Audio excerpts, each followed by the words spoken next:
Welcome everyone.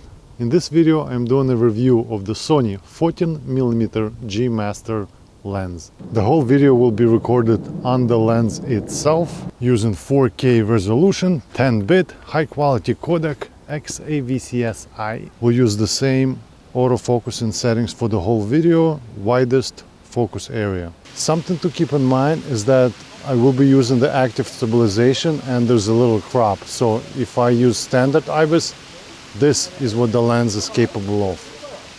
And this is with active IBIS. Let's start with the positives. And there's three big ones. We got 14 millimeters, very wide lens. f1.8 aperture, so as the sun goes down, we'll see some more bokeh. 460 grams is pretty light for this kind of lens. There are controls on the lens. We have manual automatic focus switching and a custom button. We have the aperture ring, which is declickable, so that's good for video, and of course photography, very easy to adjust. My neck aperture. 14mm is definitely good for vlogging. Look, everybody fits in. Love it. My widest lens before this was the Tamron 17 to 28mm, but man, 14mm is the one. I like this. Whoa! Lens quality is good as expected. I find it to be exactly the same as the 24mm G Master. The 14mm is great for real estate photography. I like that the focus ring is like rubbery, it's not plastic, so it's easy to grip. This is a rectilinear lens, so I'm gonna test it in a moment, but first let's turn off the active stabilization.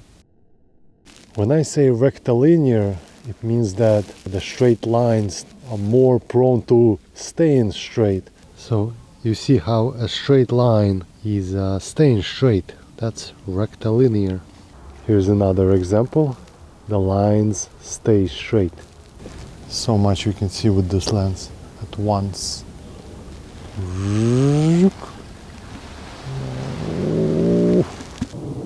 Super wide.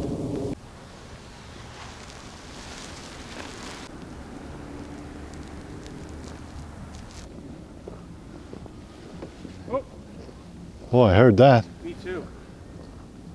Don't do this at home.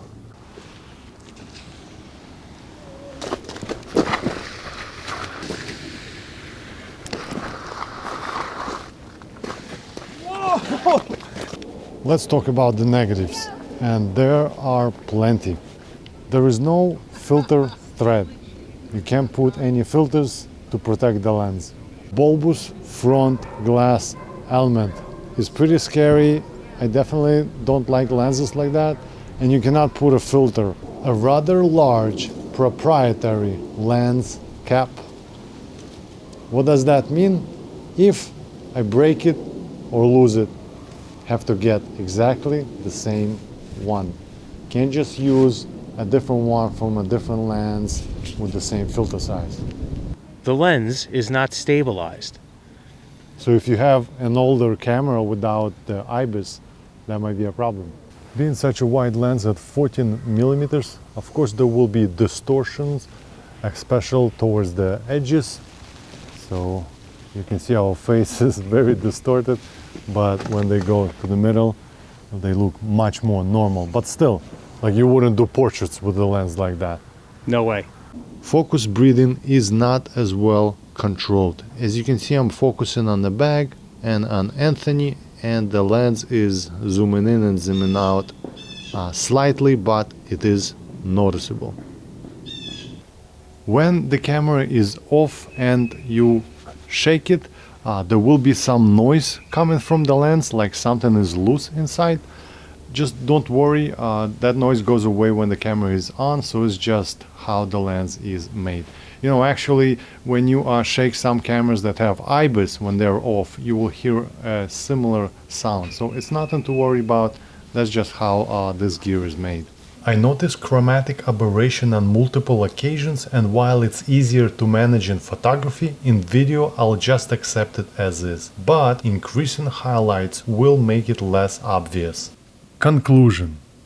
There are plenty of negatives with this lens, but overall this is an ultra-wide 14mm f1.8 autofocusing rectilinear lens that weighs 460 grams. Highly recommended.